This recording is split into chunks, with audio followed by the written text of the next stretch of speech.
good. Yeah. I'm so excited to have you on this today because I feel like you're beginning to venture into something really exciting and it'll be great to share it with our community. Thank you. I'm sure they'll be super excited to learn more about it. So you are a mum to your beautiful little boy Leo. Was starting a family a bit of a driving force for you to create a business that better suits your lifestyle? And can you tell us of how being a girl boss helps you spend more time with your family? Yeah, for sure.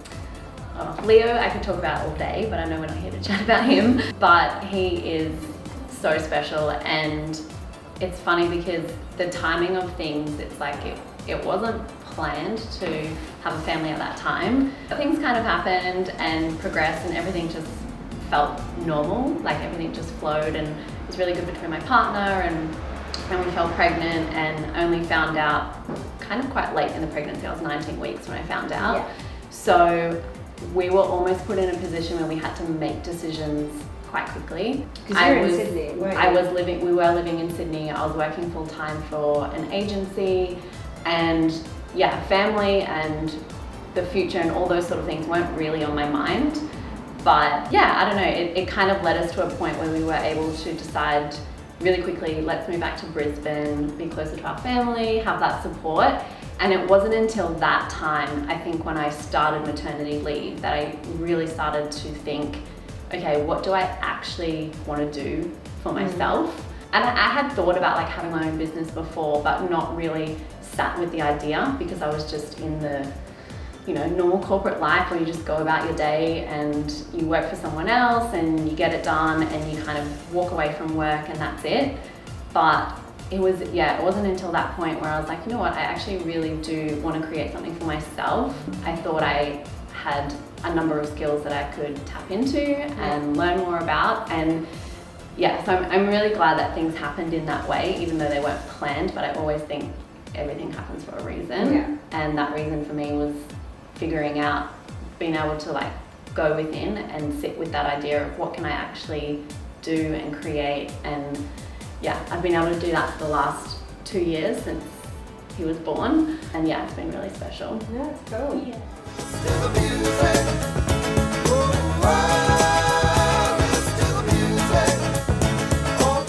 You're a mentor at Gratitude Gang. Can you tell us a little bit more about that and how you empower women through this initiative? I think we're in this moment where so many women want to create something for themselves. They might have an idea of what they want to do, or maybe they have no idea. It doesn't really matter what stage they're at, but I find that they want to know like the know-how and how to create something, and something that allows them like freedom and flexibility and working for themselves and not really knowing where to get started. Yeah. And that's the position that I was in when I was on maternity leave. Was I was trying to look for something that I could do from home, like when my little one, whenever he came. And that's when I came across the Gratitude Gang through Angela Simpson, who had created it. And I had chatted to her, and it just seems like the right opportunity to be able to connect with a number of women that are all doing incredible things. So you get to tap into a network of women that are there to support you and help navigate what it is you want to create and how you can do it. And through learning everything that Ange had taught me, I'm then able to then go on and teach that to other people and help empower women to create what it is that they want to create and tap into this social media, because we spend so much time on there anyway. And so what we've discovered is that you can use social media as a platform for, you know, marketing yourself, doing content marketing, using attraction marketing, using all these different business skills that you might not necessarily know, you know, the know-how of how to do it. And yeah, it's allowed me to be able to learn it for myself and then go on and teach it to other people and do that. Cool. So how does it work? Like, what is the Gratitude Gang? Because I always get confused. Like, what do I do here? Like, how do you join this? So we have a few different options. Essentially, we can help people in two different ways, and we help people with either those that are wanting to create some kind of passive income, as people refer it to.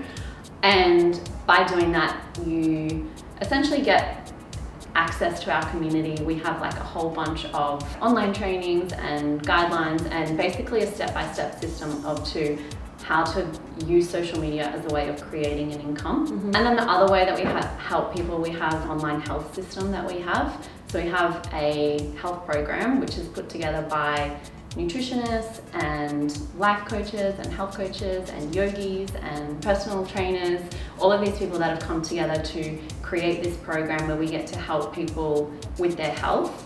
Because I mean, I did personal training for a number of years as well, and I know that it's not just about what you do in the gym, it's not just about what, the foods that you're eating, and our approach is really holistically. So we get to offer this whole holistic health program in the Health Hub to mainly women, but it's open to anyone.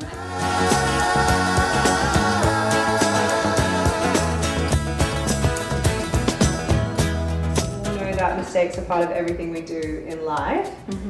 I have had my fair share of fuck-ups, that's for sure. Can you share maybe some of your biggest fuck-ups, or if you have one that's quite memorable? Yes, I do have one that's memorable because it was when I was still in Sydney and I was working for a PR agency and I was a social media manager. So I used to set up Facebook ads for clients, and I set up a Facebook ad and I put the ad spend in, and normally this client's ad spend was $250 for a week for their ad. Yeah. And I put it in with an extra zero. So it was $2,500 behind this like one post. And I didn't realize until the following week when I had ran a report to see the analytics of how the post had performed. And I went in there thinking, oh my God, I've killed it. Like I've done so good with this reach. The reactions, the comments, like this post has gone off. Like what did I do? And I was so stoked. And then it wasn't until I went in and actually looked at like the billing side of things and saw the extra zero, and I sat in my chair for a little bit like, I've got to tell my boss, like I've got to tell the client, I've just spent like so much of their money. Anyway, so I went and told my boss, and I think they had chatted to the client, and nothing bad came of it, but I think they kind of just had to cut back for the next couple of weeks of their spending. So yeah, that's like the biggest, I think that's like one of the biggest fuck ups I've had. You know better, everything I say, meet me in the country for a day. So I know when I go, online and I'm trying to find tips and tricks when it comes to like content marketing or creating a blog or editing videos, there is just so much on the internet. What are some of the biggest gripes that you have, and what are some tips that you can give our community when it comes to creating content marketing for their businesses? I think, if anything, starting from the outset, if you're new in your brand or business that you're launching, or if you're going down a new direction, or you kind of just want to have a bit of a refresh, just take some time to really think about what your key brand messaging is and what you want your audience to know and feel about your brand and feel when they come to see you. And don't get mixed up in all of these different aesthetics where you feel like, oh, I've seen that brand do this, so I should be doing that. It's more about being authentic to you and what you feel your audience would like, rather than trying to please the masses. Yeah. Because I think too many people will try and put something out there where it's like, hey everyone. Trying to speak to everyone. Yeah. And it's like, well, just take a moment to actually think, who am I talking to? And almost putting your post out there like you're speaking to one person. Like, I know my girl, her name's Sarah, and this post is going to Sarah, kind of thing. Because you want people to feel like, oh, this is talking to me, this is written for me. Like, I can totally relate to this post. But as well, I think it comes down to not trying to be like a huge perfectionist when you're putting stuff out there, particularly in the beginning, because you can get caught in this trap where you're like, okay, everything must look perfect and polished. And then you spend too much time on something, and then time has passed and you've got nothing done. We'll be happy and we'll dance slow. We're gonna dance the blues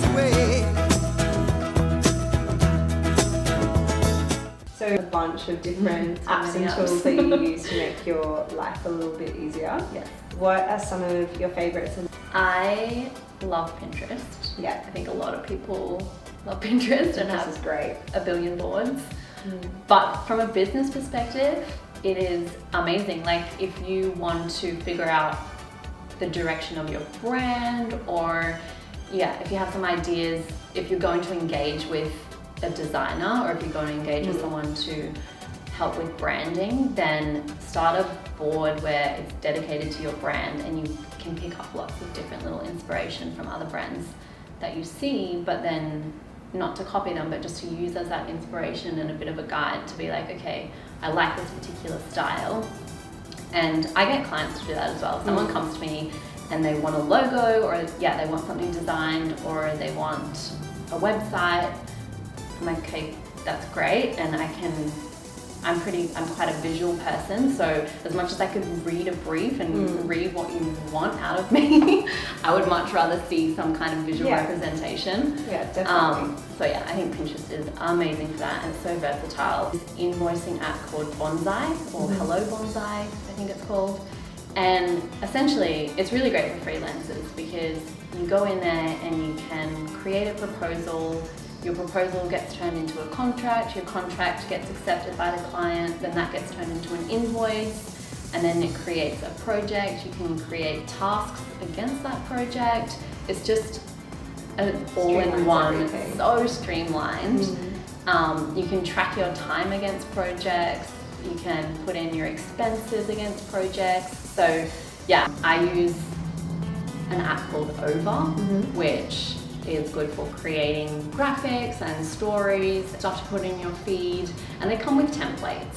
So you can't really go wrong there.